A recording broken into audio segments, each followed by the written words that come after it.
ngasi akoi kokomi gi nioi taren saba delegation ama koi New Delhi da Ministry of Home Affairs ki team amaga koi Manipur da oiliba chahi ani hela ba dung laba crisis asigi matang da pung ani khare hena koi wari sanakre hariba mifam asida mifam asi koi numit yung matung pung tara ni thuiga minit tara manga mu chat padai digi hobudna nungthin gi pung ani ga minit kun manga ani makhai ho gi swai bo bai ko tara da pung ani mu ki cham da mifam asi pang thuki haiba mifam asi dai koi tongan ba issue sing mapung maina koi megi tang hom ho ki ba megi tang hom da lo ki ba Manipur miyam gi dung la ba People's Convention da lo ki ba resolution sing adu da yung phang oi ba warep sing adu yam kupna Minaki, Kana Minaki. Ado haiba masigi warep sing asi Manipur gi miyam na masing yam laba Manipur gi miyam na mandate piraga lo ki warep ama oibana marum oira kanda masigi koi officially koi India government gi highest level da ukal laga koi gi warep sing asi koi ukal na na bagi adu laba koi gi maikai dagi wafam sing tamjarami ado haiba pot sing asi meeting aduda adugi chorapa idea sing adu mai koi lomin nakre ani subada koi goal tabi gi hendak thoi ba yam ngai taba issue sigi matang da su koi gi mai kai degi Manipur gi miyam da fauriba pen da ba ngai taba amadi madugi sentiment sing adu koi chap chana thamjaki bo lo na Manipur miyam na hujik taliba pen da bagi demand sing adu chap chana koi thamjaki thamjakra matung da haiba wafam sing adu ministry gi official sing gi side gi makoina wafam sing adu note tausin bagal wena na adugi chanaba adugi lokat pham thopa government gi maike digi lokat pham thopa thabak sing adu lokat nana ba honara gani haiduna thambirki hom subada ekoi gi koina thamjaki ba agenda si ekoi gi issue asibu marumena Manipur gi crisis asida chenari ba Miyoi sing, Kanglup sing, group sing, organization sing ki matang da kumna nainaki haiba dugi matang du da koi kokomi gi maikai degi di People Convention da lauki ba ware badu ya mayek sing na mukan nai koi ningsing du na thamki mapung mai nai koi Manipur crisis ka mari leina ba issue sing asi Western na buhana bada kokomi gi maikai degi di Government of India gi maikai khakta da koi nai koi unaduna issue sing asi tana ba ting na ba amdi Western min na buhana gani aduga Maruina su group singa ekoi chathari ba adung loba wari saba na taga madugi crisis asigi mari lena na naina bagi mata no la ko ka dadi madu ekoi gi maikai digi madu ekoi mawam ta dai ko sharuk yaroi adu masiga meno findiana makoi gi level da tawjagada ba thawni madu dai koi ne yauroi tawbudabu ekoi chin kuki mijo jomi mar maruina micham miyam Manipuri oina leiba pamjaba micham miyam adugi damontadi ekoi soidana ekoi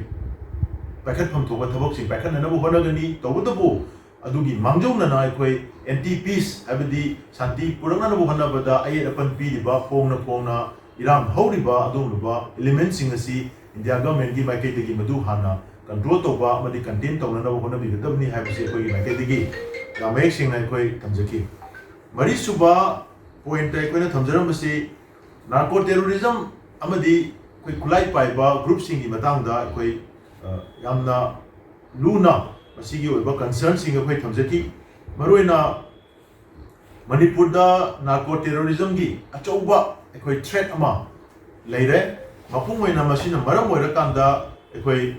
cross border illegal immigration adigi di koi gi aduna maram oira kanda widespread Manipur gi chingi saruk sing da illegal opium cultivation lakpa adagi di forest encroachment lakpa adagi di koi law and order gi phibam yam sokche lakpa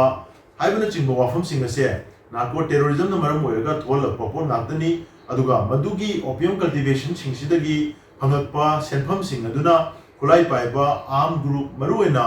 mapandagi changchal lakpa foreign armed group leaders sing na lead toba adumba group sing ase masida choba mapangan hapsanba aduga punamakshi dagi henna koida problem leiribadi India government ki maike degi masi 2008 degi horaga ngasi phawa makoida peace process ki mingda sign tawsalaga finance support पीबा अमदी लेभम चाबा केम्सिंग सादुन लेहननबगी थबक पाइखलकपसी government of India की माइकैदा कोई कोकोमी की माइकैदगी मसी अथुबदा मसी कोई review तौबा अमदी मसी नहोनना कोई तानरगा कमदोंना मसी handle तौबदगे हैबसे मदि तौब तंगाई फदब लेई हैबसी मैं कोई थमजरम की मंगा सुबदा कोई तंगाई फदना हुजी हुजी की मणिपुर मियामना इरांग असिन मरम ओइरगा थेंगनरिबा चैथेंगसिंग फंगिबा अवाबा मैसासिंग से मसी कोहन नबई दमता कोई की माइकैदगी वाफम खर थममी मदुदी कोई फ्री मूवमेंट की इशूसी याम थुना रिजॉल्व तौननबा होनबा फंगनबा अदगिदे कोई लौमी सिंगी मागी राइट टू कल्टिवेशन सामसाई लौदा थबक सुबा याहननबा होनबिबा अद मखोई मांग ताख्रिबा चही अनी सिदा मांग ताख्रिबा सिंग अदुगी मथौ ताबा मतेंग पिबिबा अदुगा कोई लाइफम लेन सिंगु ngakpi senbiba amadi mang khraba singi damakta achumba wayelama अथुबद पीननब होनबा लोइनना अखोई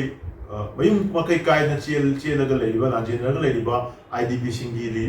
रिसेटलमेंट की इशू लोइनना मखोइगी हुजी हुजी थेंगनरिबा खुदोंचादबा महि मसिंग तंबगी अंगा लायंगी करिगी मयाम सिसु खरा मसक थोंगना लोइसनबा ngomnanaba खरा अथुबदा अर्जेंटली थबक पाइखतबगी तंगाई फदब लेइ मदु पाइखतनब होनसी हाइदना अदुमा थमजरमखि अरोइबा पॉइंट अखोई कोकोमी की माइकैदगी पीस पुरकननबगी दमक्तदी अखोई माइकई खुदिमक्ता मों खुदिमक्ता कोई कोऑपरेशन पी ननबो होनगनी अदुगा कोई गवर्नमेंट ऑफ इंडिया ना मरी लेनबा मरुना पीस की मायोक्ता लाइबे एलिमेंट सिंग फोंग फोंग सिंगनदना फोंग चैलेंज तौना पीस सुगाइना होनरिबा एलिमेंट सिंग से मसी यारि मखै मसी कोई मतिक चाबा थबक पाइखतबदो मियाम खंगना थबक पाइखतबगी पाइखतबे यादबे तंगाई फदब लेइ मदु पाइखतब ngamba तारगदी सोयदना कोई इरांग सिलोशन होनबदा अचौब मतेंग ओइगनी हैबा वाफम सिमा थमजरम की अदुगा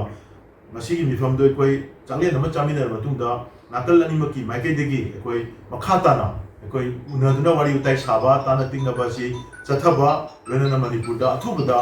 कोई पीस प्रोग्राम होनबदा कोई पुन्ना थबक तौमिनबगी यानबदुमगा कोई थमिनकी अदु मसी मिफमसे